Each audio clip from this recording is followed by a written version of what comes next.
Hello, everybody. Val Pancakes here, and joining me tonight on the stack is Paradigm Pro Wrestling's Gary Wilson, and you are the head of the Blue brand. Is that's That's how you correct. distinguish yourselves?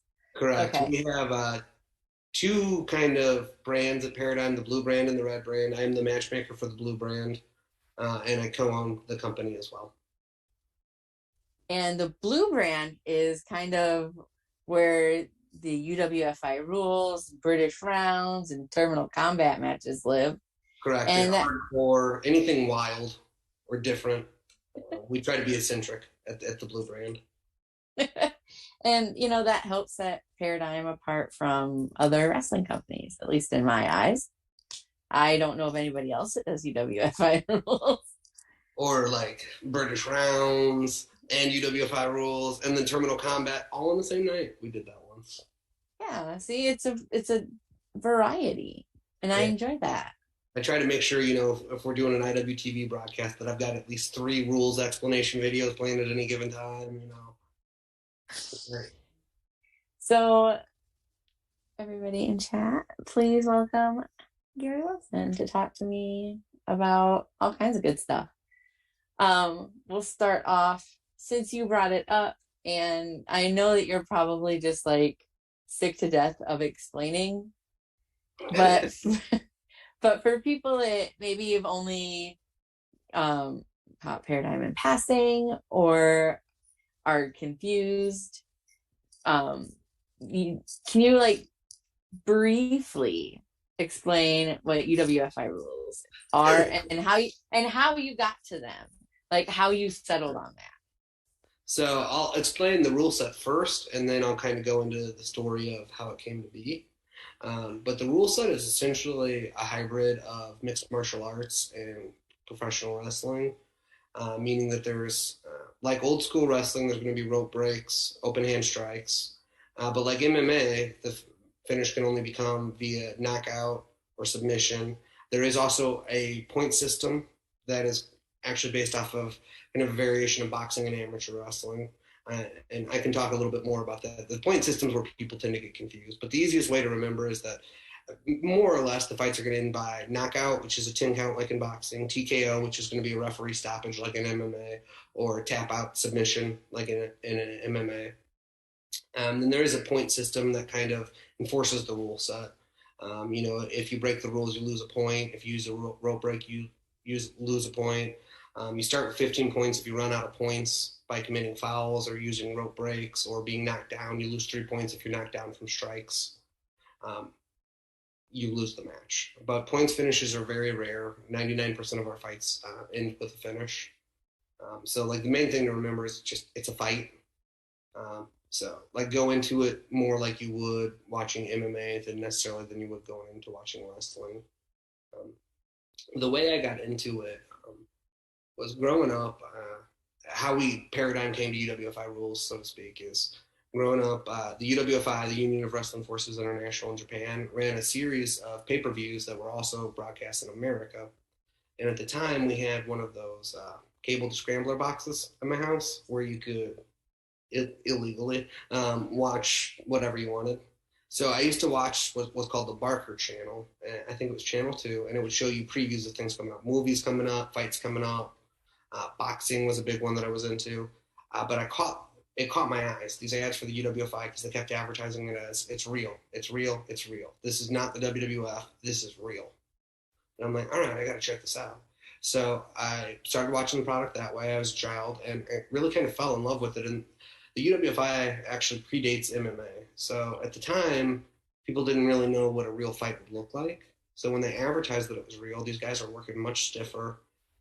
The submissions don't look cooperative. They're grappling. When they said it was a shoot, people believed it was a shoot, right? And that's where shoot style pro wrestling comes from. By and large, those fights were works. Some of them were, according to some participants, were actually shoots, but by and large, most of them were cooperative works like a traditional pro wrestling match. But it was a very different style. It's a lot more athletic based, not so much the colorful characters of the WWF. At the same time this is going on, it's like the same era as like Hulk Hogan, the red and yellow. The or kind of the gimmicks era, really, where you got the Repo Man, the dumpster draws, like things like that. It was very different than that. It was much more athletic based. It was much more like a competition. You got all these Russians there, so there was that aspect of it, and I really, really enjoyed it.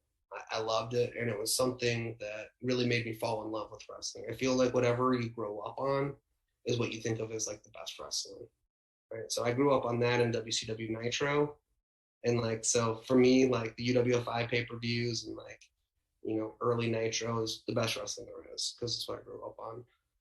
So always wanted to run a UWFI show, but the rule system is kind of complicated, and we were worried that people would not explain it. So one day I just kind of got like a wild hair up my ass, and I'm like, I posted on Twitter, "Hey, if we ran a UWFI rule show, would you watch it, and who would you want to see in it?"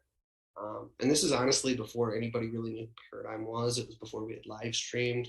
We had existed for about a year, but we weren't necessarily like on the radar, so to speak, for a lot of people in indies. And that tweet ended up becoming our highest performing tweet ever.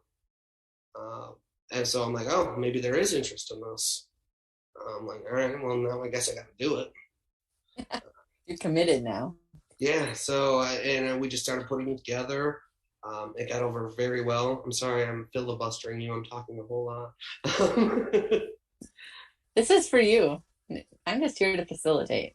Well, it got over very, very well for us. We had that first Paradigm Grand Prix November 15th, 2019. At the time, it was like our first show to kind of, we'd gotten some, I'm going to say accidental international exposure the month prior. We had a situation where a wrestler pulled a knife on another wrestler, and we accidentally, and it was not something that was planned, and we accidentally made a lot of headlines. Like we were in like the Sun, even in the UK Sun, talking about like Paradigm Pro Wrestling and this thing happening, and I'm just like, it's not the look we wanted, but it kind of got people's attention and got it on the radar.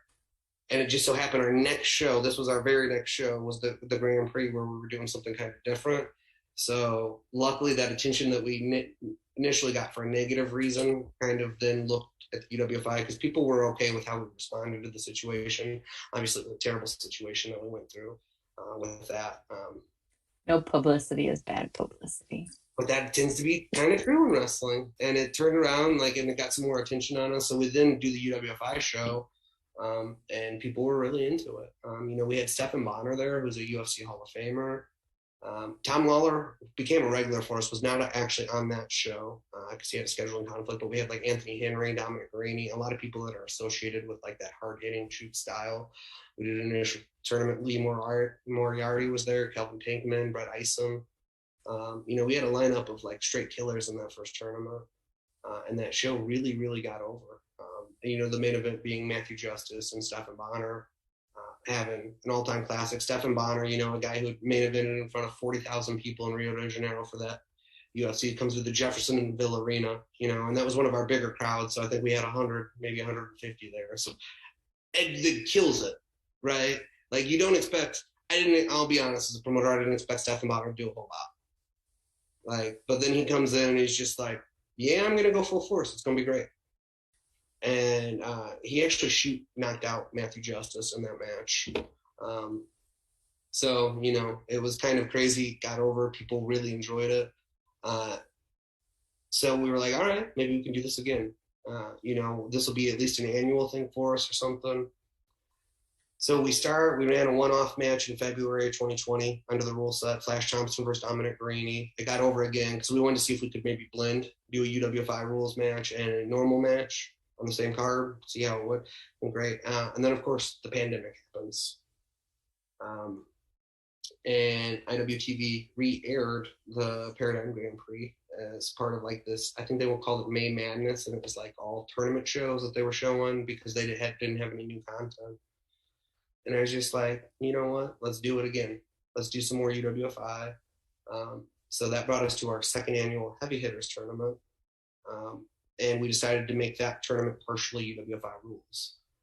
And that was our first live stream. That was July of 2020. We were one of the first major kind of indie shows back, and one of IWTV's first major live streams back. They'd done deathmatch shows in June, I want to say we were one of the first non-deathmatch show. We might have been the first non-deathmatch show back, other than like the GCW shows up in Indianapolis. But as far as like on IWTV, we were one of the first. So that was a really big audience for us. So we did it again with more UWFI, and people really liked it. And from that moment on, I think we've been pretty associated with UWFI, and we run half our matches under that. We run, half our shows are blue brand shows, half our shows are red brand shows. The blue brand shows include WFI. So I just answered in 14 minutes, just filibustered you with that answer, but that's how it came to be. That is what I was looking for. Like, again, I'm not important. You're the guest. You're the one that people want to listen to, and people get plenty enough of me. So, so this is your time.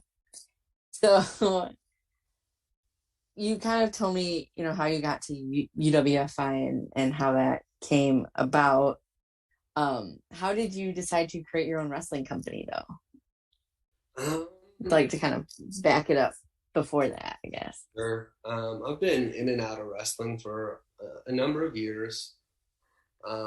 There was a promotion that ran in Evansville called Coliseum Championship Wrestling that used to run weekly at the Evansville Veterans Memorial Coliseum, which GCW's actually got a show coming up there July 4th. Really cool venue. But there was a weekly promotion there that ran in a six-sided ring. And I started going to those indie shows as a college student. They, have 10, 14 people in attendance. They were every Wednesday night, but like nobody showed up to them. And I was talking to Walt, who was the booker then, and I'm like, let me try and help you do some promotion for this. There should be better people here. This wrestling is really good. And he kind of started breaking me into the business from there. So I was around it there, kind of fell out of it. Went to law school, graduate school, and I was like, kind of got back into it, and I was like, I want to do this. So I started training to be a wrestler. I actually trained under Matthew Justice to wrestle. Did not have a very long or illustrious wrestling career. I think I probably had less than a half dozen matches. My body didn't really take to it. I was terrible and very uncoordinated. But you tried it, So I tried it. Ended up with post-concussion syndrome from it, which was not ideal to be going through during law school, which is pretty academically intense. But I kind of figured out, like, hey, I can't do both of these right now. But that's where I made a lot of my initial kind of contacts in wrestling. Fast forward a little bit, I'm working in the Pennsylvania State House. And there's a story coming through with the Athletic Commission because in Pennsylvania, blading is a felony, right? So they have an athletic commission. If you blade, it's technically a felony, but they can't enforce it because you have to evidentially prove somebody bladed. So they were trying to make it so the athletic commission could issue a civil fine for blading, which is a much lower standard of evidence. So they could charge, fine somebody $5,000 for blading. And this is largely in response to CZW, why this stuff was happening. And I'm like, this is kind of an interesting story. And I was working for a journalistic bureau that had some libertarian leanings, they hate government regulation at the time. So I'm like, let me do a story on this and see if we can't, get to the bottom of it. So I started researching for the story, and I met a guy named Chuck Williams, who was known as Rockin' Rebel in ECW, and he had a pretty terrible ending if you Google him, but he was nice to me. I'll say, unfortunately, he turned out to be a murderer, but he had a promoter's license in Pennsylvania, further broke me into the business, taught me a lot of his, how things go. So that's my next exposure to wrestling. Fast forward, I moved down here for my real job. I moved down to Southern Indiana, and I've made some friends going to IWA Mid-South, and we get an opportunity to get involved with another promotion and help them with kind of the booking and the promoting of it. The money person pulled out of that promotion, but we decided to go forward with it anyway. And that's how Paradigm kind of got formed. At the time we started at Prodigy Pro Wrestling. We changed our name 7-8 months in. We had falling out with one of the people that was involved. There was originally 5 of us. There's 4 of us now. So when we kind of had that falling out, we changed the name thereafter. And that's how we got started. But I kind of had a weird exposure, on and off. I flirted with the idea of wrestling. got out of it. But it's something, I've always had a lifelong passion for. Always been very interested in. Uh, but that's how we got started. The story of paradigm. Yeah, and I think everybody, all four of us that are there full time, has a different kind of story of how we came to it. We're an eclectic bunch, which I think is reflected in in the product. A lot of us are very different. Yeah, well, and I guess that's something that I enjoy about paradigms generally, is that there are a lot of different types of matches, and you do the UWFI stuff and British rounds and terminal combat. Which have you guys done one or two terminal combat shows? We've done one. The second Terminal Combat Part 2 will be July 15th, streaming live Okay, on TV. because I remember watching the first one, and I was super enthralled. I was like, this is great and awesome and crazy. Terminal Combat was one. So the name reference actually comes from a movie that's got Ken Shamrock in it.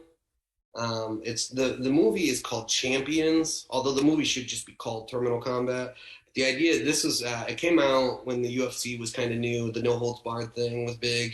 John McCain calling it human cockfighting. That era. They make this movie where Ken Shamrock's like the baddest man alive, and it's about this underground fight league run by Danny Trejo.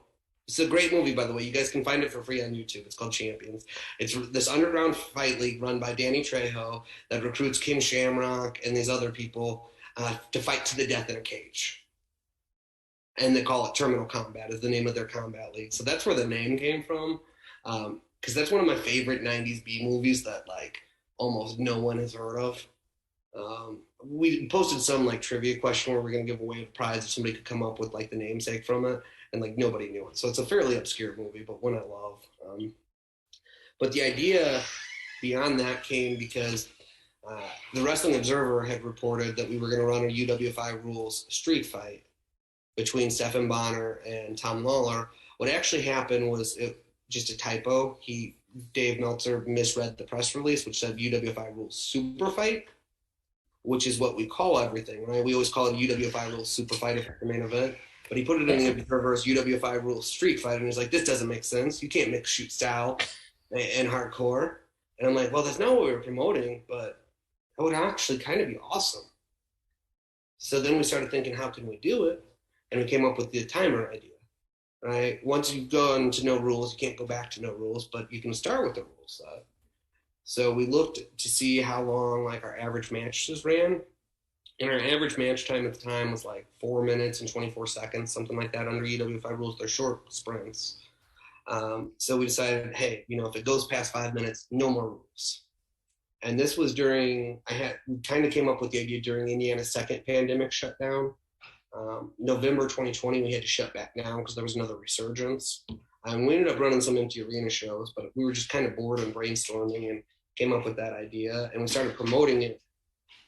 We started promoting that one 6 months before we had it, because we had the concept before we could actually run the show, because I wanted to do that show with fans.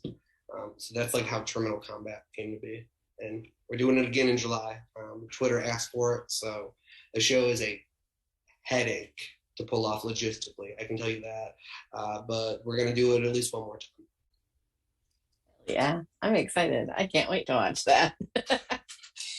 I will be watching on the award-winning IWTV network. IWTV's great. Our main event on that show is Ron Mathis versus Tom Lawler. We've also got Dominic Guarini versus Bobby Beverly. So a couple really good matches that blend, that hardcore aspect against the shoot style aspect. And then we've also got two title fights. Jordan Blade is going against Eden Von England in a rematch of their match that went to a draw. And Austin Conley is going to face Max the Impaler, which is another rematch. That Max the Impaler was actually the last person to get a victory over Austin Conley for us. So that's a rematch there. Well, I'm excited. I like all those people. I want to watch them brutally fight each other. So I see no drawback, at least for me. I'm not doing the promoting or the fighting or the logistics of all of this. I'm just a fan, and I'm glad that I can be a fan with these things. So It's just hard to run hardcore right now because with the pandemic, building supply costs went way up. So like the I didn't cost even of think of that. people don't realize this because like we buy, you can often get doors used, but in a pinch we buy our doors new. And the cost of doors has like tripled since I started running shows. So people don't think about that. When I do a match with 7 doors, that match is very expensive to run on an indie wrestling card and hard to pull off. So like that's why terminal combat's kind of hard because in theory we've got 7, 8 hardcore matches. The weapons budget is a lot. I always like wonder, like in my head, like how do you get all of these things? Because it does seem very like prohibitively expensive in some ways. So like part of me just like I don't know. Like I saw like somebody was joking around and post on Twitter about a Craigslist ad for a free door, and I was like, I know a ton of people that would jump at a free door. My wife legit saw a door on the side of the road once, stopped and put it in her car and brought it home so we'd have it for a show. So yeah, people do jump for the free doors. We I mean the light tubes as well. If you can get that stuff used, it's great. But when you got to buy new, and we have had to buy new before, it gets very, very expensive. The light tubes is another one that I'm kind of like. There's so like companies use so many light tubes, and like to just buy them all new and then just smash them, like that's gotta cost so much money. But like it looks really cool, and I really like the sound of like light tube blast. It's like a little rain stick. It's calming. So our show at the Collective 2020, we were running a bit behind schedule in terms of like procuring weapons, and we had 3 death matches on that show. So we actually went to Menards, which is a local home improvement store, and bought all of We have the. Menards here. Okay, Menards is great. I love Menards. Yeah. We actually corporate account Menards for weapons. We bought every new light tube they had that would fit it. So I think we used like 800 light tubes or something crazy that show. Maybe not 800, but a lot. I don't know. It was super expensive. Probably not 800. 800 was too many. I don't know. There was a ton of glass on that. If you watch that show from the Collective, there was 3 matches with lots and lots of glass. I was at that show. That was one of my favorite shows we've done, I think. I had a blast that whole weekend. That was honestly the first indie wrestling thing I did outside of my local area. And boy, howdy, did that really start me on a path that is very expensive, but enjoyable. Yeah, I mean, indie wrestling is expensive for everybody, including the owners. I can assure you of that. But it's a passion project for all of us, so it's worth it. Like, what's like, so other than just buying outright and like probably Craigslist free ads, where like, what are some of the weirder places you've procured weapons? Anything like crazy weird, or just like mostly normal stuff? Well, this is a trade secret, but we're not the only promotion that does it. Habitat for Humanity has what are called youth stores. So those are very popular with wrestling promoters to buy used doors. We had another wrestler who was the property manager of an apartment complex, and they were actually remodeling and replacing all of their doors. So he kept all of the old doors. They were getting rid of their closet doors. So people who don't know this, we had a run of doors matches in 2019. The reason we had so many was we were rich in doors. We had as many doors as we wanted from this apartment complex. So we created one of our signature match types, which is a best of 7 doors match. Now when I run that match is almost prohibitively expensive because I got to buy 7 doors, but these doors we were able to get basically for free from an apartment complex. That's awesome. Like that's the best. You're like, we had just doors coming out of our ears. So we're like, yeah, best of 7 doors. We got so many laying around. The rest, and I'm not going to give his name because I don't want to get him in trouble. No. The property management place didn't know he was doing it, but he came up with the idea for the match. He's like, man, I got all these doors. We got to do that. We got to just use these. And I'm like, all right, we can do that. I got all these doors. Indie wrestling's great. But who has had the most influence on you both in and out of wrestling? Just kind of transitioning out of UWFI and doors to you. Gary the man. In and out of wrestling. And they can be different people if that is. Out of wrestling, my biggest influence has probably been my father, just in general. My dad is not a wrestling fan, but in terms of like pushing me to go to law school, get my law degree, become a lawyer. I used to live abroad. I lived in South America, helping me do that. That kind of formed the core of who I am, I think, even more so than wrestling. So I'd say my dad there. Inside of wrestling is tough because if I give if I name certain names, certain people would get mad. If you want to, I'm going to answer, but I'm going to go way out of the blue and answer people won't expect. I'm going to say Ian Rotten. Ian Rotten and John Thorne. Go into their shows and seeing how they promoted wrestling and they came up with it.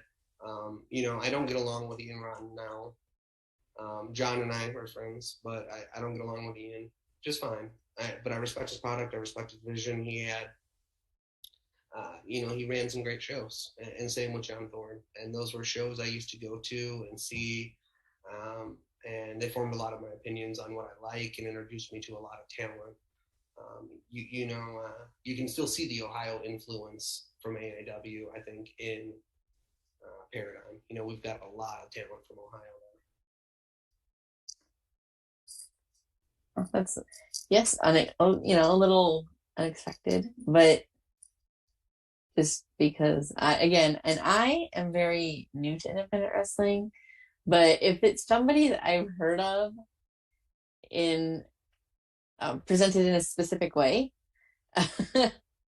it's always interesting when people kind of like, even though they have a reputation, they can still do some good. Yeah, I mean, you gotta, a good show is a good show, kind of regardless, and you can learn from it either way. We try hard at Paradigm to be positive with the community and only have people in the community that we would want to hang out with and be friends with outside of wrestling, but that's not always historically been the case in wrestling. So it becomes that conundrum, of can you separate the work from the worker in terms of that? But I think things can be learned from all eras of wrestling and all wrestlers and all promoters, despite, what I might think about certain things about them outside of wrestling. So what keeps you motivated in wrestling? What keeps you doing shows? I retire every other day. I'm always like, this is going to be my last show. I'm getting out. Legit, I was very close to quitting. Paradigm probably would have continued, but I was really burnt out going into February 2020. I had really wanted to run a UWFI show. I did it. I had accomplished most of the goals I had for wrestling. And I'm like, the show we were going to run in March 2020, Heavy Hitters 2, when it was originally scheduled for there, so it was going to be the last show I was going to promote. I was exhausted, to be honest. Then the pandemic hits, and wrestling got taken away from there. And then I think I realized how much I needed wrestling, how much I appreciated wrestling, how much wrestling meant to me.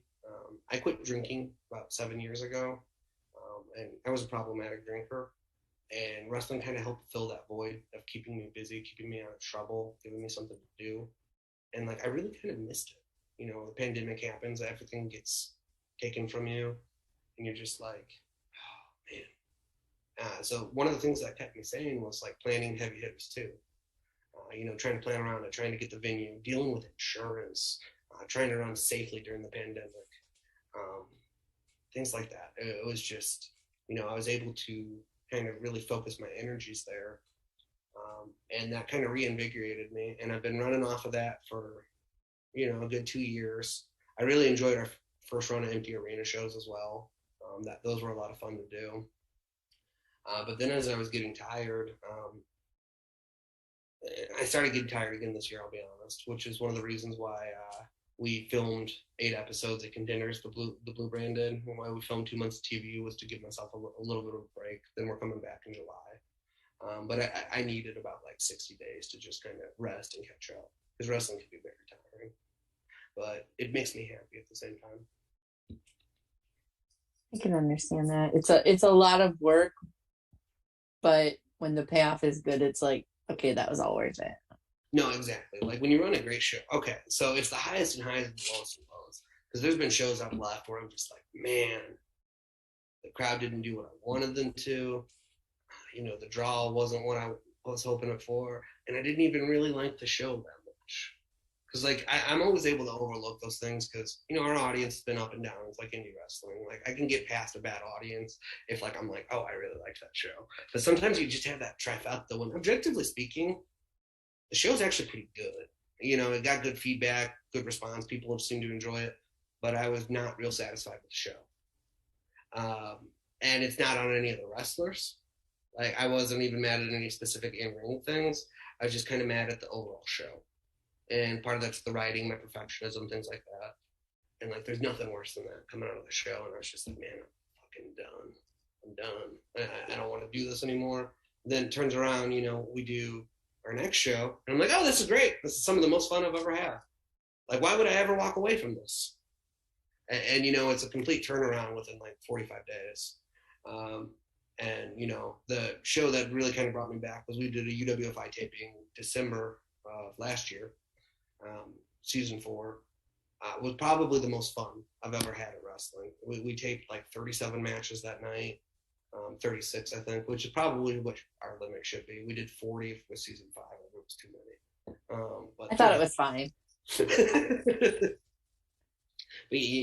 that show brought me back, and I was happy with it. And so it's just that roller coaster of emotion and that high you get after that show, that good show, that show that was, from a business standpoint, pretty good for us. Like, and from a crowd standpoint, the crowd we had there made good amount of noise.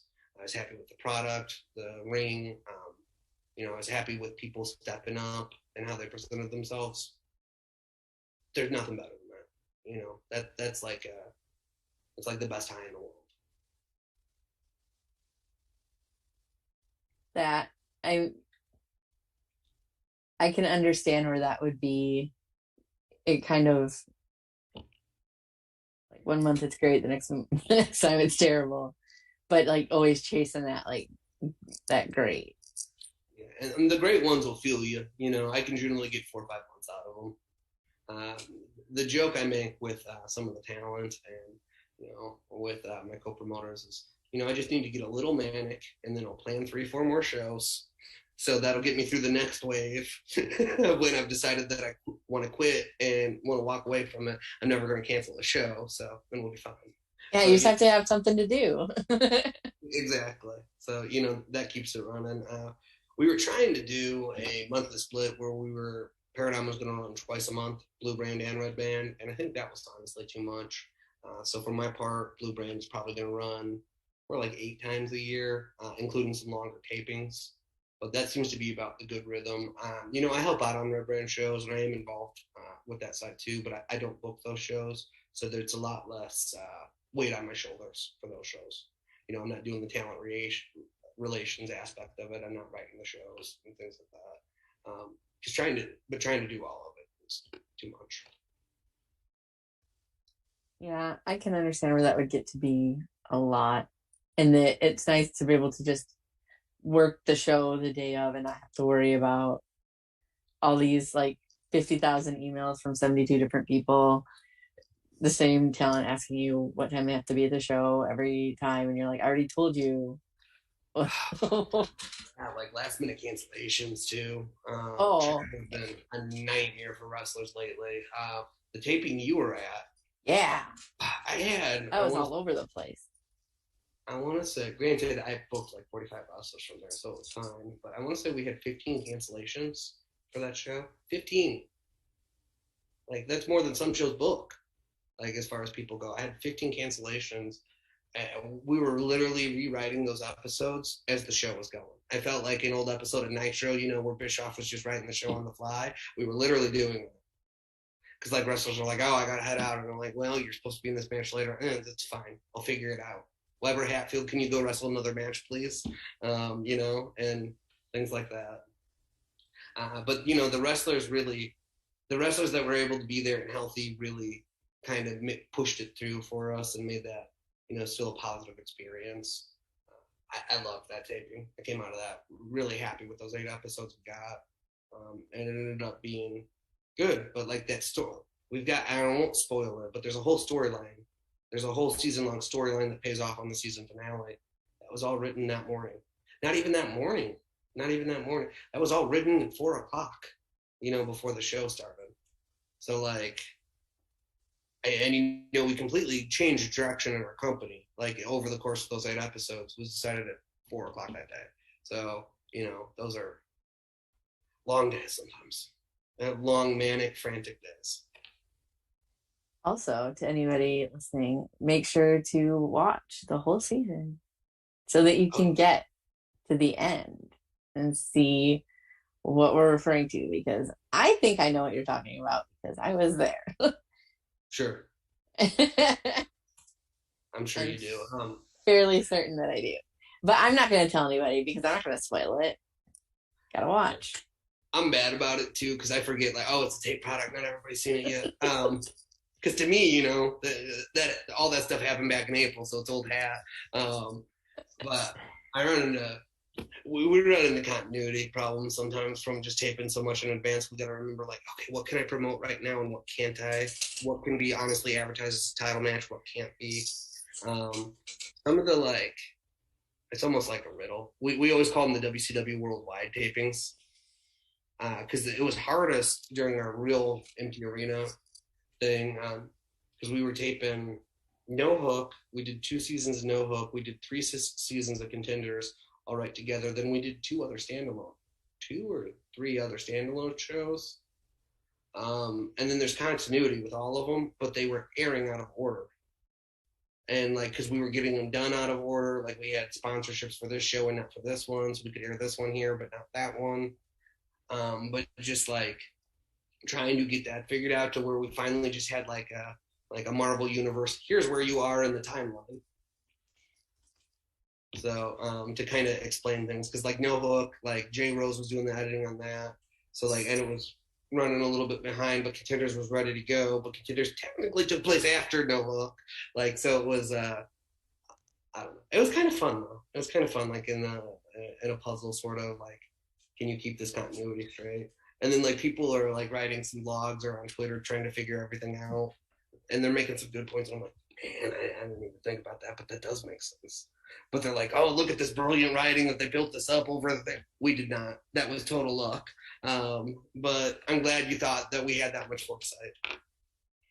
I think it's cool to see an indie company that can tell stories like that, because not every indie company, but some indie companies, and don't get me wrong, great too, where there's not much story. It's just this is a great match, and I like those shows too, a series of just dream matches or whatever you want to call it. But I do enjoy the story aspect of some of the things that y'all do at Paradigm, and how you build up feuds, and it kind of makes those seem a little bit more special. I appreciate that. A lot of our creative, I'll be real on this, is just ripped off of MMA I watched that is older, so our audience doesn't remember it. I always joke with Rin, one of our ring announcers, thinks I'm very creative and smart about certain things, and I'm like, no, I'm just referencing things that happened before you were born, just to wholesale ripping them off. It's funny. You're just too young to know that I'm ripping it off. But that's what wrestling is recycling, tributes, pulling things out and putting it together to form something new. So we do try, especially like the Blue brand. Like I know there's some general thought that like since we run shoot style and we're more straightforward in our wrestling style that maybe we don't tell stories, but we do try to tell stories. They're just presented in a different manner, and sometimes they're presented more like rivalries or like long building feud things. Ron Mathis and Bobby Beverly is a good example for us at the Blue brand. They've actually been feuding for 3 years now. So like going on and off. Now that's not 3 years of constant matches like it will be in the WWE. They've only had let's say 5 matches in that time period, 5-6 matches in 3 years, which is a lot of matches. Don't get me wrong, but it's not like we've got them interacting every week.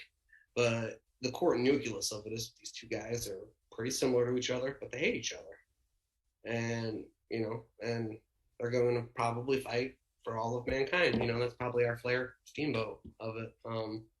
They're going to fight for always because every time we do it, A, is good at selling tickets. It's a good mover for us as a draw, so we go back to it a lot. And B, it's good in ring every time. So we'll come back to it a lot there. But we do try to tell some stories. Now, it's not going to be your stories like, your Gene Snitsky, just killed my baby, or we're married sort of feud. It's going to be like more like Big Beef's feud with Lord Crew, where he's like, Lord Crew's beaten him twice and he just can't get over it because he's undefeated otherwise. But Lord Crew, no matter when they face him, gets the better of them. And that's the whole crux of the feud. So like there is a story there. There's emotion and passion. But I try not to be as out there, I guess, as some other story-based places. I'm not creative enough to do a Chikara storyline, so to speak. Well, and the I guess again having, as you know, been at the tapings, the overarching story of the tapings is kind of, without giving anything away, like that kind of had like a good like fulfillment at the end. I try to. I am probably guilty as a promoter of hot-shotting things more than other people would. Especially in the South, a lot of the products that you guys follow, they will try to do longer builds. And I've tried to do those, but indie wrestling will indie wrestle me every time. And like somebody will get signed or injured, and then I can't actually blow off this feud I've been planning on blowing off for years. Like the best laid plans will fall apart. So anymore, I'm like, I've got this idea. Let's just go ahead and do it. And like, we'll try to tell that story in a more condensed. It's easier with the tapings because then I know that I'm going to have from, episode 1 to episode 8. But like, we'll try to more subtly plant seeds for future shows, but just in case we can't go back to it. Like one of my frustrations right now, and it's not on either guy, they've both got great opportunities, but like Lord Crew versus Big Beef, we're doing these PPW rewinds to rebuild that because originally they were going to do part 3 in Terminal Combat, but neither guy actually is now available for the show just due to scheduling conflicts and everything else. But that's wrestling for you. That's just what happens. And even though that's already in the episode, like it ain't that big a deal. We just move on. We'll come back to that match when we can. So it's a double-edged sword, but like, because it's hard sometimes to actually get the payoff that you want, that you spent, a year building. Well, I'm excited to see how all of that plays out with your upcoming Terminal Combat. I'm really excited for it. I hope that everyone continues to watch on IWTV for the UWFI Contender Series that you taped. I'm fairly certain I was in the building till like 1:30 in the morning. But I will say, of all of the independent wrestling shows and venues I've been to, y'all have the nicest chairs. Really? Because they're really really squishy ones. A lot of butt padding. So I'm gonna sit there for 5 hours or whatever. First compliment I think that building has been given. Perhaps ever. The bathrooms were a little to be desired, but they worked and functioned as bathrooms. I heard that was an upgrade. No, here's the thing. The bathroom is so much better than it was 2 years ago. Here's the thing. Like, I know they're not great, but it's so much, we're trying. It's so much better than it used to be. And I actually, Steve was on Twitter talking about there's toilet paper in the Jeffersonville Arena now because we bring toilet paper there. It's indie wrestling. Yeah, Nina, I think, was telling me that the bathrooms were an upgrade. They really are. I was really excited to go to the storied Jeffersonville Arena and watch wrestling in it. So I will say, like I said, those chairs, top chairs. Well, So here's the thing, like, all right, famous venues aren't always all that comfortable. Like the Sportatorium sucked, and that's a really famous venue. So like, it's not just like on the arena. I like the arena. I like the aesthetic there. It gets hot in the summer is the biggest complaint I have, but I love running there in the winter. I think it films well. Like I love filming contenders there because I like how it comes across on camera. yeah, I think it's, yeah, what you kind of would expect for indie wrestling in some ways. I don't know. Sure. I kind of would expect like a full, like, I don't know, like big fancy like arenas. Like, I don't expect that. Like, that's about what I expect for indie wrestling. Well, I'll tell In a you good one way. thing we've run that was luxurious was the King of Clubs up in Columbus, Ohio. We've run 2 shows up there. Ohio Wrestling Alliance. That's their home building. So nice. It's like this music club. It's like a house of blues. Like bathrooms are great. There's multiple facilities. We got a whole backstage area. And Justin, the promoter for OWA, because we were co-promoting shows with them, really spoils his wrestling. So he's got catering, and I'm like, man, you're really blowing up my spot. I'm not this nice to people. He's like catering. He's got these folders prepared with people, and we're at this nice venue with couches. It's climate controlled. And I have to tell all my rosters, yeah, but it's back to the Jeffersonville Arena next month, y'all. Don't get used to this. Don't get used to this luxury. Oh, so I'm just gonna move on to some just like kind of like fun, random, weird questions. Okay. Um, if you had an action figure of yourself and it was one of the ones that could like say phrases, what would you want it to say and what accessories would it come with? So my wife actually, I don't have it on camera. My wife did get a custom action figure of me done, Aww. wrestling gear, over from some makers in Germany. It looks like a Hasbro one, and he's got a bat, which is what I used in a couple of matches. Um, what would I say?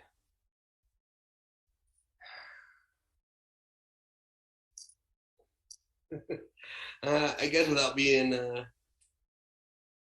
there's a few, and I think the workers will appreciate this. This might go over the heads of other people. When I ask a lot of people, how do you feel about hardcore? That's worker specific, but I think I've probably asked everyone on my roster that at a different point. Another one would be, hey man, how you feel about working more than once tonight? That's another one I think everybody's heard. Jordan Blade and Dom Greeny, I think now expect that they're going to work 4 matches when they come in for Blue Brand taping, regardless. My favorite story on that once is I booked a tournament show. Dom was on the show, agenting the whole show. Dom was not in the tournament, yet still worked multiple times on that show. He still worked 3 matches that taping for us, and he was not in the weight class for the tournament that was even happening. So I'd say those are probably the 2 things that how you feel about hardcore and can you work more than one match? That's awesome. My the other one, and this is true from all indie wrestlers. Now, it's not the best payday, but now I think that could be one for every indie wrestling promoter. Because you'll always give your sales pitch on why it's still okay to come here thereafter. So I am a Snackosaurus Rex. I love snacks. I'm going to ask you, what are your go-to like road snacks or show day snacks? Because I know that you guys travel like a little bit because you're not always in Jeffersonville at the arena. Sometimes you get bougie, apparently. Yeah, only when we're in Ohio. That's the only place we can afford it. My go-to road snacks would probably be, I really like cheese danishes. I love a cheese danish, but not like a fresh one from the bakery. I don't want that. Don't like those. I need that one that's in that plastic packaging that's been on that little Dolby shelf for maybe a year. It's probably shelf stable, but it's like nice and soft and it's got cream cheese on that. Probably my go-to. I'm also eat a ton of cookies. Um, if I can stop at Sheets, they've got a burger with mozzarella sticks on top. And whoever thought of the idea of mozzarella sticks, they've got a burger that's topped with, I want to say it's provolone cheese, mozzarella sticks, and marinara sauce. It's so good. It's so good. Sheets versus Wawa, like Sheets wins every time. And if you disagree, you're wrong. I've never been to a Sheetz or a Wawa. All right. Well, that's the classic wrestler Twitter debate. Wawa Yes, people, you're wrong. Sheets is the best. I've seen that. Here we have Casey's and Come and Go. Casey's is good. Casey's pizza I'll eat. I grew up with the Casey's. Casey's Pizza's lit. I used to actually ride my bike down to a Casey's when I was a kid and get some of their pizza. So I enjoy their pizza. That, and I'm going to say slushies. Slushies are probably like a Slurpee is my other go-to. Do you have a flavor that you prefer? Frozen Coke generally is going to be my favorite. Excellent Also, choice. people, if they ever see me at a show, I drink way too many energy drinks. I have recently cut down on them for some health reasons, but I will still drink an energy drink or two a day. I had to switch, though, my soda to fucking caffeine-free, which is terrible. This caffeine-free Diet Coke is bullshit. But I had All to, the terrible parts of Diet Coke with none of the payoff. None of the payoff whatsoever. The caffeine-free Coke Zero is better than the caffeine-free Diet Coke, but it's harder to find as well. Diet Coke is what I drink when I want to punish myself for like I want a pop so bad, but I'm like, because I just know that I shouldn't drink that much soda. Sure. But Diet Coke.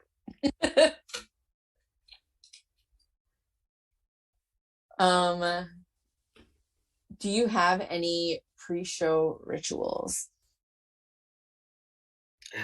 Chain smoking is the biggest one. I sadly smoke cigarettes. Me and Cam is another promoter for PPW. He also smokes. So we will smoke and pace around the parking lot a lot is a common one. The night before, prior to the pandemic, Cam and I had a ritual where we would always go see a sequel of some sort prior. So it didn't matter what the sequel was of. It just had to be a part 2 or more, or a prequel. It had to be, something from an existing franchise. So a new Fast and the Furious movie, a new Star Wars, whatever. We would do those before shows. Now we go to this little fast food chain we've been going there a lot called Golden Twist. It's not a chain. It's an independent fast food company that's got ice cream and burgers. Me and James Duncan, who's one of our production guys in commentary, will go and have a burger and kind of talk and commiserate. Bitch about whatever it is to bitch about, whoever we're mad at right now, whoever I'm mad at right now, generally. I don't stay mad often, but when I'm mad at someone, it's very dramatic. So we'll go and talk about that. Those are probably my biggest ones. For a while in the Jeffersonville arena, it was go clean the flooding out of the basement. Because the basement sub pump was not working well. So there was a push thing on there, so you'd have to push some of the water out into the hole to make it go down. So I did that once for hours prior to BWFI Contender Season 2. So that was the worst ritual probably. And then I ended up none of the wrestlers even used the locker rooms because it was an empty arena taping, so they all just stayed around the ring. Because I got it as dry as I could, but it was still damp down there, so people were like, we'll just be up here.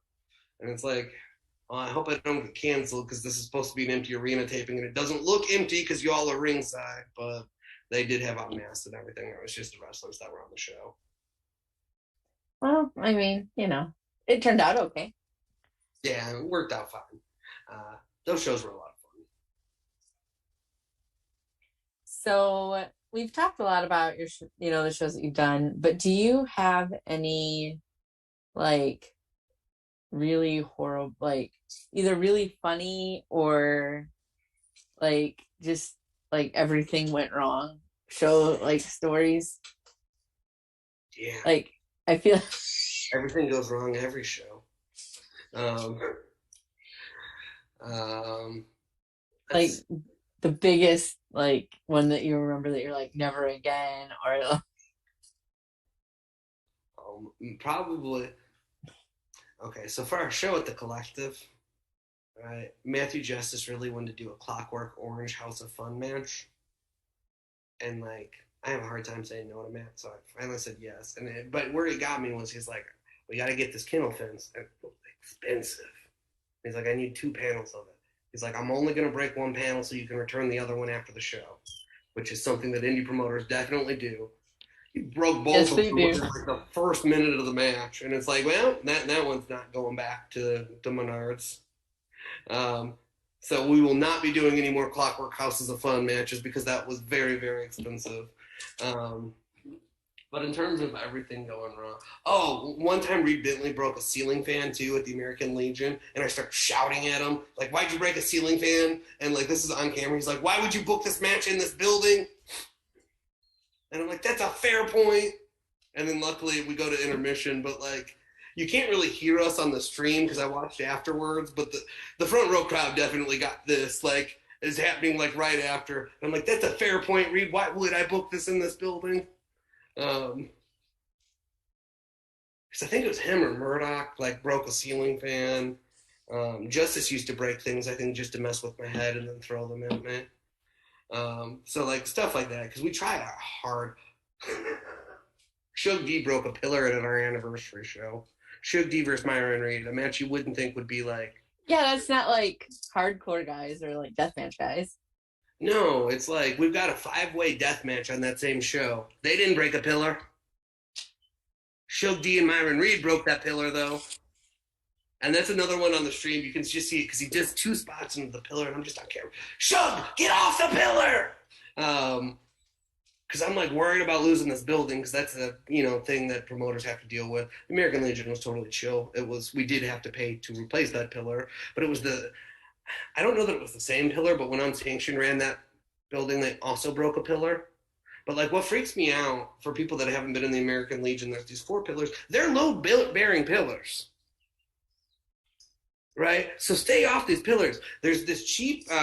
We just break the drywall, but they're actual joists in between them that hold up the building. So like, don't do a spot into this pillar. Like, it's not a good idea because we run for the people that haven't been to the American Legion. It's 2 floors and it's got a really low ceiling on both floors. But we run on the basement level, which does have a ground entrance, but it's like a split level place. So there's a whole floor and a whole restaurant, a whole club happening above it. It's like let's stay off these pillars, right? But they Yeah, couldn't. you don't want this for the top floor to come crashing down on the No, people. exactly. The building is structurally sound. We get a permit for it every year. But I always worry like that's a joist. Like you don't mess with that. Um, other things that happen like people canceling and us having to. One was when we actually show in Ohio. It was Doug and I and Cam were all in the car together. And this was a co-branded show, so I had booked some of the matches. Doug had booked some of the matches, and Jordan actually J Rose had booked some of the matches as well because it's part of our Juneteenth card. Um, and we had so many cancellations happening. Cars falling apart. Wrestler can't make it. Had to change the whole storyline. So I decided, let's go ahead and do title change because I will often do a title change like when we've had things around. So Hoodfoot drops to Isaiah Broner on this show. Isaiah Broner tears his like MCL, Achilles heel or something. So he just gets our title and is injured immediately after. So then we have to create an interim championship, and it's like, I should have just left the belt on Hoodfoot. But who knew he was going to get injured in that match, right? And Broner's a great guy, healed up, came back, and had some killer matches. But that was just one show that, like an example, like everything that could go wrong seemed to go wrong. But we had a sold out crowd at the King of Clubs that night. And my parents were at that show, which was very cool because they don't come to many of my shows. So I still loved that show. I'm still very fond of that show, but like we just started laughing about halfway through because no matter what we tried to do, it was falling apart. Ron Mathis actually saved us that day. because we had a bunch of cancellations. And I'm like, I'm going to call Ron Mathis. Ron Mathis is going to get there, and it's going to be fine. And Ron Mathis got there, and it was fine. So that's how Ron Mathis somehow ended up on a Juneteenth card. Um, it might not have thematically fit, but he was available and willing to come last minute. That's the joke. Ron Mathis is like the ultimate company man in that he's filled in for us in so many weird different spots. There's so many times when I've hit up. Mathis keeps late hours like I do. I'm up very late. I'm up, 3, 4 in the morning. Mathis is also up at 3, 4 in the morning. So he's got it in a lot of places where I'm like, I know I can call Mathis right now or text Mathis right now, and it'll be fine. He'll come save the day. I think he filled in for us at short notice for injuries and things like that, probably 7, 8 times. And then at that point, like this was earlier on, I'm just like, I should probably just go ahead and book Mathis preemptively for every show now. He's gonna be there anyway. Like We he's gonna all end up really there. yeah. But that was one of them. Like even Pancakes too, he actually saved the day there too, because it was supposed to be Matthew Justice versus Levi Everett, but Pancakes 2 was the week after Mania weekend in Florida. They both got injured Mania weekend, so the main event ended up being a totally different match. Ron Mathis versus Big Beef, and both guys. Mathis took, I want to say the match was on Saturday, and he took it on like Friday. He pulled us out of a number of pickles. I love Ron Mathis and Bruce Gray and Tyler Vox, DD Trash. Those guys are great. I the taping was really the first time that I remember seeing them. They might have worked the Paradigm Show, the Collective, but I wasn't as into. I was first getting into everything, so I maybe like there's a lot I don't really remember specifics of on that.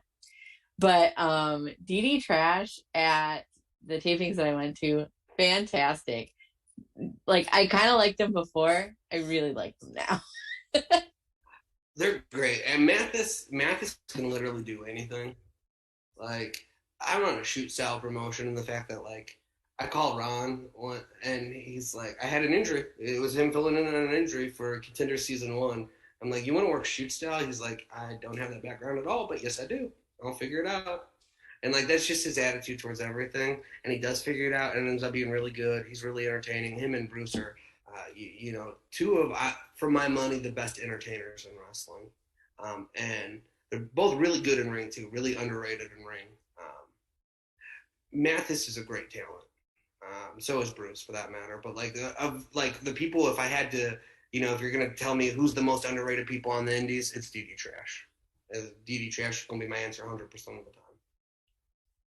I like I said, I was very like I kind of knew them from before, but seeing them at the tapings was so much fun. Like they were very entertaining, the whole lot of them.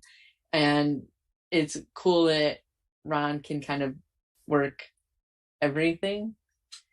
And I got definitely like a different perspective after seeing them in person. So Sure, yeah, and really hard. He's down for anything too. He's done death matches for us. He's done shoot style. I did him in a British rounds match, and he came out as Austin Powers. Like, it's great. But we've got a lot of really talented people that have like pulled us through some bad situations. Jordan Blade's another one.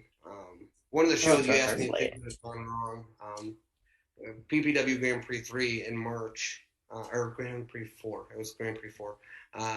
So she's booked to go to the finals, and she's booked to go to a draw on the show beforehand. So she's working 5 matches that night, and her flight gets canceled. And I'm like, holy shit, this whole show was booked around Jordan Blade. Now, we ended up getting her there. I had to shame American Airlines on Twitter, then they responded. And we ended up having to fly Jordan into Cincinnati and have her driven down here to Jeffersonville, then fly out of Louisville.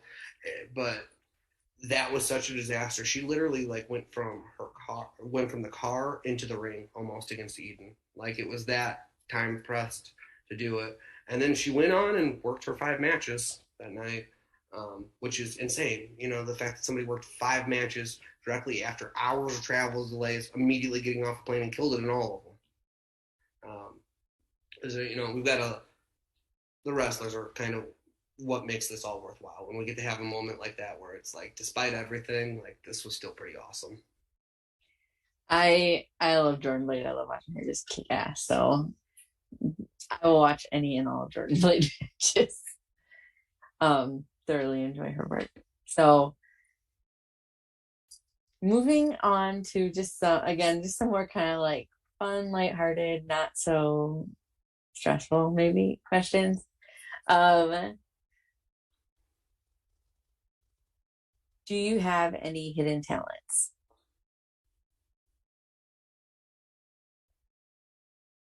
Mm. It can be anything big or small. Maybe you can juggle. I don't know. I cannot juggle. I assure you, I cannot juggle. I'm not a very good singer. Um, I'm a licensed attorney, but that's not really a secret talent. I'm great at arguing, but that goes with being an attorney. I think I'm a moderate to passable booker for wrestling. Hidden talents. Um, I used to be a writer, so I guess maybe that. A lot of people wouldn't know that about me. I was actually a published journalist for a long time. I speak Spanish. A lot of people might not know that about me. Um, I'd say like if I had hidden talents, those would be two of the bigger ones. Okay. Yeah, I can't do those things. So talent to me. Um, if you could go back in time, what would you tell a 10-year-old version of yourself? Oh, that's a good one. My go-to answer is really silly, but it would be Trevor Court needs to be paradigm champion. We need to completely rewrite the beginning of the company, how we did it.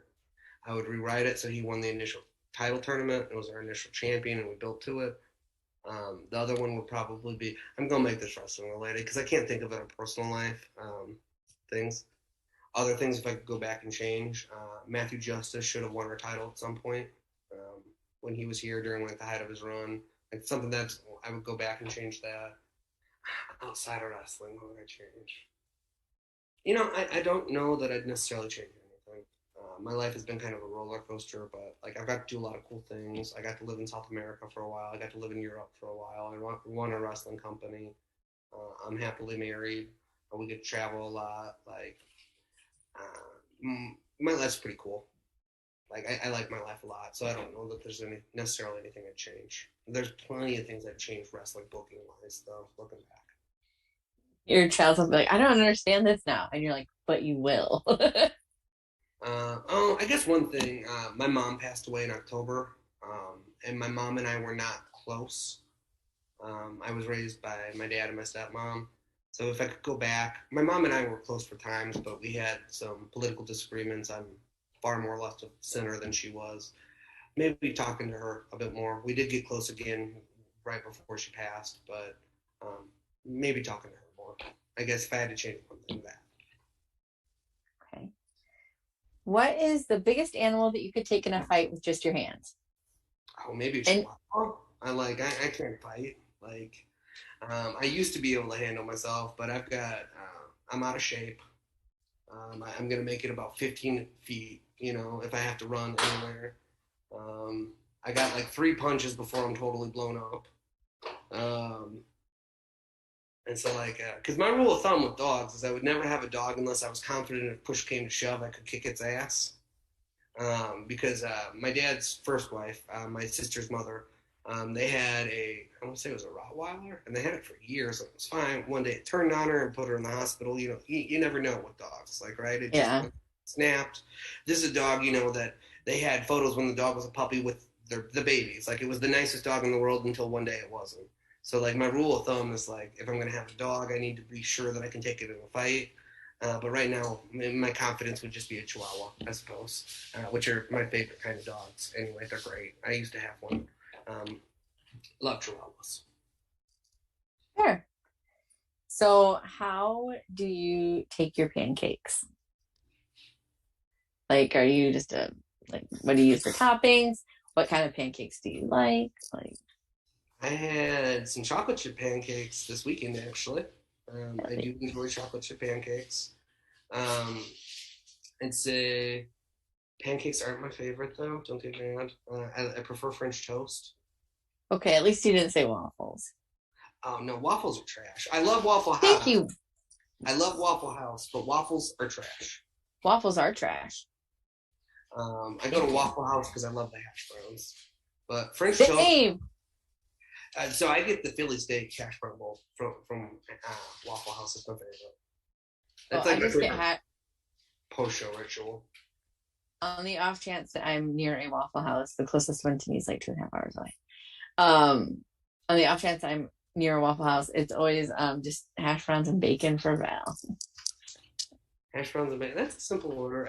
I get the Philly steak hash brown bowl, add tomato. And I love, we actually did a whole feud once built around Waffle House. And one also built around Denny's. So we clearly have, food on the mind. But we did a whole feud where Yo-Yo was insulting Waffle House and Chase Holiday was defending the honor of Waffle House. I recall this. Meetings posted back and forth. I think they did promos in the Waffle House parking lot. And that was the same Waffle House I go to after every show. So, Paradigm is very pro Waffle House. We are less pro Denny's because Denny's always messes up our food. But Denny's has pancakes. IHOP is hit or miss. The last time I went to IHOP that I can remember, Cam, our co-owner, was with me. I actually had a sign that says, basically, this is not exactly what it said, but it basically said, if your visit is terrible, please call this number. Like, they just knew it was going to be bad going in. Like, we just manifested it, and like they tried to recook my food like 4 different times, couldn't get my order right, kept just bringing me out, and it was the manager at this point. I had ordered a certain kind of burger, and they kept bringing out food that was not my burger. Like the first, they bring me out a chicken sandwich, and I'm like, it's not even me trying to like be petty or complain. I'm just like, I ordered a cheeseburger because this is when they were trying to do the International House of Burgers thing, and then they bring me back pepper cheeseburger, which is just covered in jalapenos, and I can't eat it because it's too spicy. So that's more or less. Waffle House never fails me. I'm a picky eater, and so I special order a lot of things, and I try to be really nice, understanding about it, but I do kind of get like 0 to 60 pissed in like 2 seconds when it's like my food isn't correct. I eat out pretty constantly, so that's a theme I deal with in my life. We don't cook a whole lot at home. I like to eat out. And, as all the signs and all the restaurants say, the whole world is short-staffed right now. So I try to deal with it, but my order gets messed up a lot. My DoorDash gets messed up a lot. I'm exchanging angry text messages with DoorDash support on a weekly basis. So you said you like cookies earlier. So this question went from mildly important to like a little bit more important. So just take like this journey with me. I'm just gonna put your mind in the right place. So you decide you're hungry, you want something sweet, you go to the store, you love cookies. So you find yourself in the cookie aisle, and there are just so many cookies, but you don't want like chocolate chip or peanut butter. You want America's favorite cookie, which is the Oreo. So you go to the Oreo section and you're looking around, and there's all the different flavors, but you don't want any of the different flavors. You want just like the OG, like chocolate cookie, white cream center Oreo. But like now you still have choices, right? Because you can get like the thin Oreos, or you can get like the regular, just like single stuffed Oreos, or you can get like a double stuffed Oreo, or in this instance, you could even get one of the mega stuffed Oreos. So, like, which Oreo are you going for?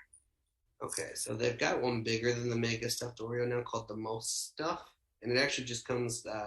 I just actually had one. It comes with 2 Oreos in there, and it's like I want to say like quadruple cream, which is pretty cool. It's a cool novelty, but a double stuffed is the proper ratio. The mega stuffed is too much. The most stuffed is way too much. Like it's cool to do once as a novelty, but a double stuffed is the proper ratio. But you know what I prefer over Oreos is going to be the Keebler Fudge Elves. I like those too. The double stuffed fudge ones of those are my favorite, and double stuffed is the right, because it's the same as like with the Oreos where you can get the different kinds. And if it's going to be an Oreo, I want it to be a golden Oreo as well. You want it to be what? A golden Oreo. Oh, I don't know what I thought you said, but that wasn't it. Okay. I don't love the chocolate Oreos. I'll eat them, don't get me wrong, but the golden ones I prefer. But the important thing is that you answered the question correctly, which is double stuff. Yes. It's not like an officially like there's no official correct answer, but there kind of is. And No, it's I double agree. stuff. There's a right and wrong answer there, and double stuffed is the right answer. Absolutely. Um Now kind of done with the Val questions. Now it's time we go to Christopher for questions from chat. Yes, we have a few questions from chat, and Gary, you can stay because you answered correctly with the double stuff Oreos. I'm good to know. So we'll roll right into them. Drinking at Moe's was in the chat, hanging out. Had a few questions. I want to kind of combine two here. So they said with NJPW doing a lot of work in the States, are there any thoughts of bringing in some of that talent? And then also asked, who's some people you haven't booked that you'd want to? So kind of combine those two questions together. New Japan. Yeah, New Japan's got some great talent. We actually did do some work with. We split flights with them for Tom Lawler. I PayPal'd them once, and it was really cool because I get a PayPal receipt from New Japan Pro Wrestling, which made me mark out a little bit. I'm like, hey, can I claim we work with New Japan now? Because we just split a plane ticket. Um, well, we didn't, but Zack Sabre Jr. is one of my favorite wrestlers ever. That there wrestlers would like to book that we haven't brought in yet. King Mo is probably the top of my bucket list. King Mo Lawler, so he's done some work for MLW. He used to be Strikeforce light heavyweight champion. He's another MMA crossover. I'd love to work with him. Ken Shamrock would be another one kind of on the bucket list of probably we couldn't afford in our current scenario, but would love to bring him in. Those would probably be the biggest ones for me. Kent Shamrock would cost a lot of doors. That's yeah. Yeah. And Severn costs a lot of dollars as well. But I will say we did reach out to Ken Shamrock for Terminal Combat 1, and we did not hear back from his agent for a year. But then they got back to me a year later. Whereas Dan Severn was on top of responding to phone calls and, because we brought Dan Severn, and Dan's a cool guy. Very cool. All right, we got some more questions here. We got one from Vic. What's the weirdest thing you've seen pulled out from under the ring?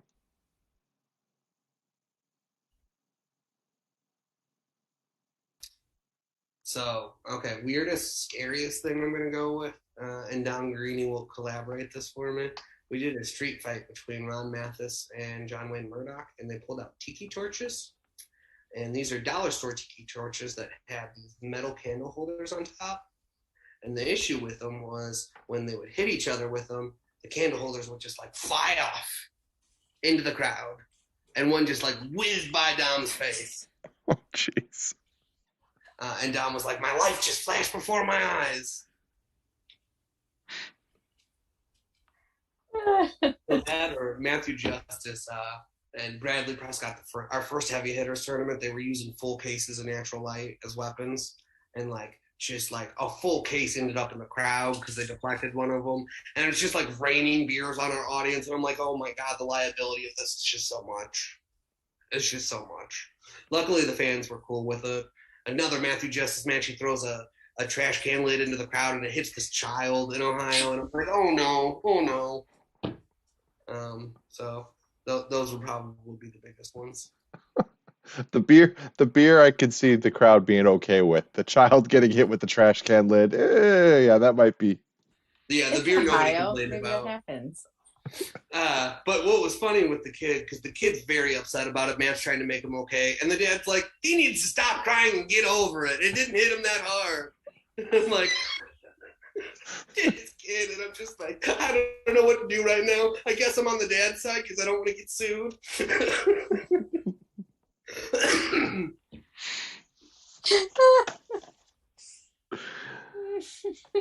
All right, well, speaking of getting hit hard with something, Old Bad Guy had a question about Brett Eisen. Brett Eisen is back. Is Brett Eisen possibly also going to return to Paradigm? I could definitely see Brett Eisen back in Paradigm. Brett does not like working UWFI rules. So he would probably be on the Red brand, but I could definitely see Red Ison come back to Paradigm. Brett's a great talent, great guy. Excellent. We'll look forward to that possibly happening. And one more question from the chat is from our VIP Vic. It is one of his staple questions. In your opinion, Gary, what is your favorite gear of all time? Any wrestler out there. So could be HBK's classic gear, could be Ric Flair Glacier. coming out in his Glacier. robe. Glacier. Answer here is Glacier. Glacier. Glacier. Hell yeah. Glacier. Full on done up, coming out with the snow coming down. Glacier. I mean, that's badass. I didn't mean to cut you off, but I knew the answer immediately. Hey, you're a man who knows what you like. That's great.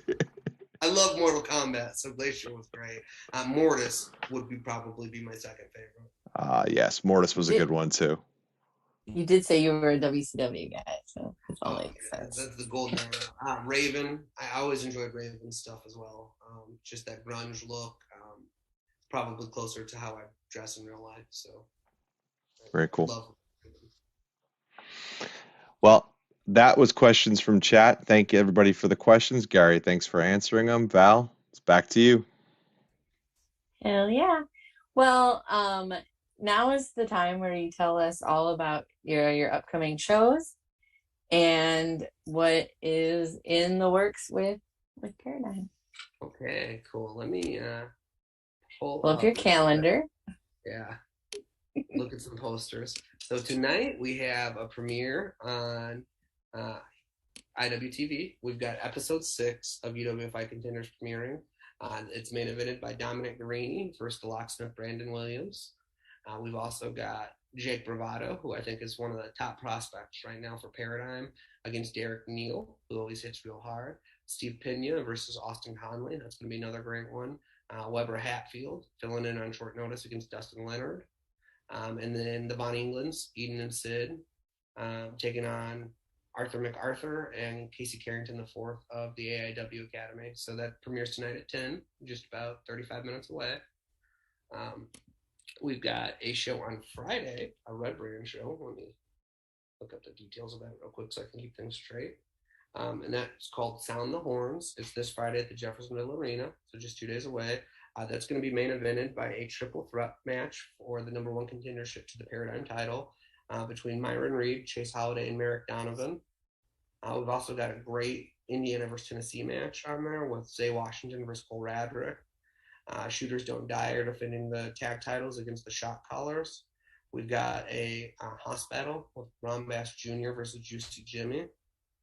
And Croc the Croc versus Big Beef in another hospital. We got Flash Thompson and the Ben Sheeran brand on here. I love Flash.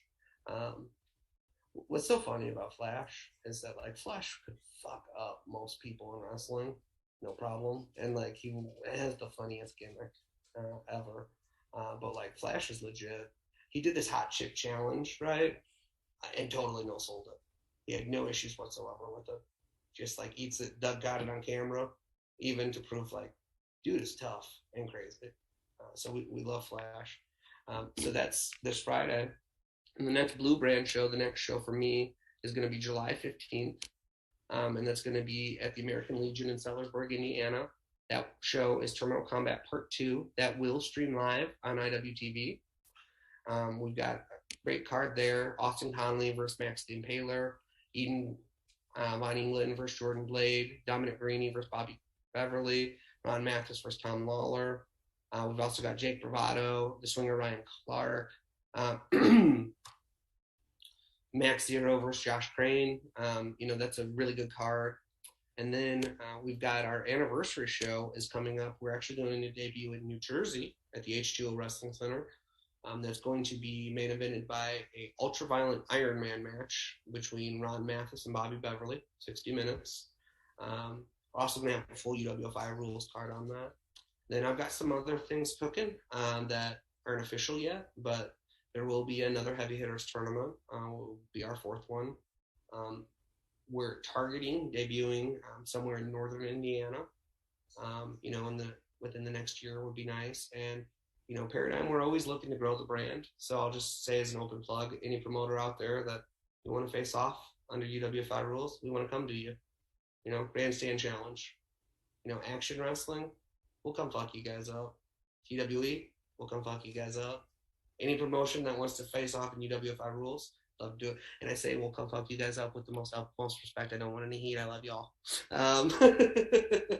But we'd love to take the UWFI rules brand on the road more, different parts of the country. We'd love to do that. So that's something we're going to work on doing soon. Nice. Yeah. Get that UWFI kind of showcase in different places and see some different talents do those things. I know being in Indiana, it seems like you get a good mix of talent from different kind of get some Eastern talent and some Southern kind of guys and some Midwest people, but to see more would be nice. Yeah, we'd love to do it. Northeast, Southeast. I know IWTV is big on the Southeast first right now. Indiana kept wrestling alive, period, during the pandemic. We kept it alive. Indiana's the home of wrestling. So I'd love to see our roster against anybody. I'll take off my promoter hat for a minute. But, we love to work together with everybody. We're laid back. We're good, easy to deal with, I think. We'd love to get Paradigm out there more. And not just in Southern Indiana. And that's why we love IWTV so much, getting to talk to people that aren't in Indiana, reading their reviews on Cage Match in German and going to Google Translate on those ones. And why is everything rated a 6? They'll be like, it was great. We loved everything. 6 out of 10. I'm just, come on, man, guys. Maybe at least 6.5. Well,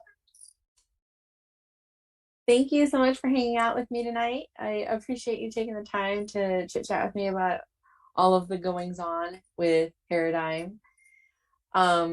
Where can people find you and Paradigm on social media? If you have Twitter, Instagram, Twitch, Facebook, YouTube, OnlyFans, TikTok, merch stores, plug it all. No OnlyFans. I don't think anybody wants that. So I'm most active on Twitter. My Twitter handle is @GJW34. I do have a Facebook account. I do not use it for wrestling, so please do not add me on there. But Twitter, I do use for wrestling, so please follow me there.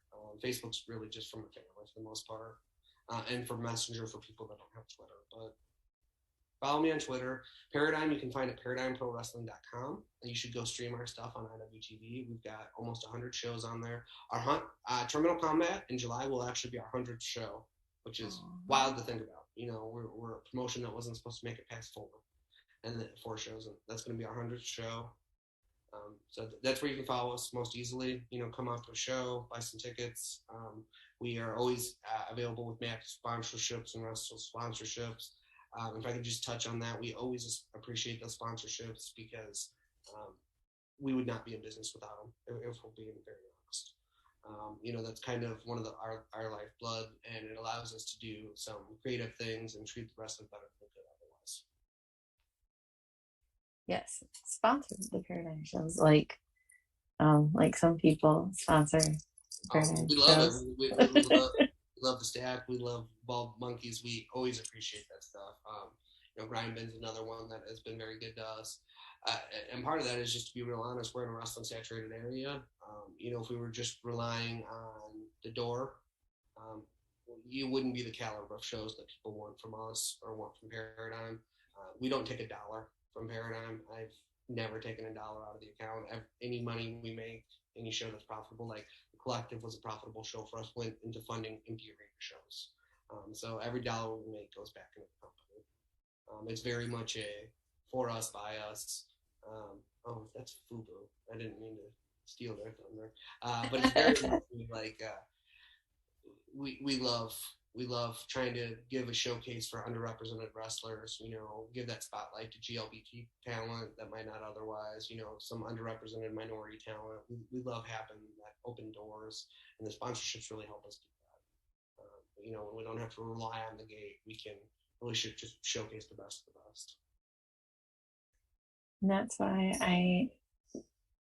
I do really enjoy the Paradigm product. watch the shows on IWTV as much as I can.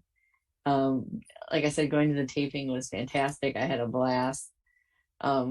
Would go again given the chance. So go if you're in the area, like even if you're not in the area, drive 11 hours and and go to Paradigm.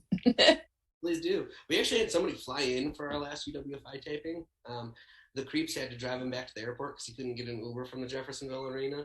But like, that's the biggest compliment to me is when someone like you or somebody flies into the show or somebody drives in for 11 hours to see us. Like, that's the biggest compliment in the world. That really does mean the world to us. You know, we don't have the biggest live audience, but we do have a lot of people that travel in, and I think that speaks to like kind of the uniqueness of the product. But it's the biggest compliment. I think it's the coolest thing. And we would not keep going if it wasn't for things like that. Very sweet. So go to Paradigm. Worth it, especially if you go to one of the UWFI tapings. You will definitely get your money's worth. I think I watched like 40 matches. 40 matches we filmed that night, yeah. So plenty of time, comfy chairs. But once again, thank you so much for hanging out with me tonight. I appreciate you coming and talking with me. You don't have to do these things, but I appreciate that you do. Because... Thank you so much for having us. We really appreciate you and your support and the Bald Monkey support. Thank you guys for all you do for independent wrestling. Bless your heart. Thank you. So make sure to, in approximately 25 minutes, go check out the UWFI Contender Series airing on the IWTV network. Listen to me be really loud because I scream a lot, and I'm just right by the camera, and you can just hear me over everything. But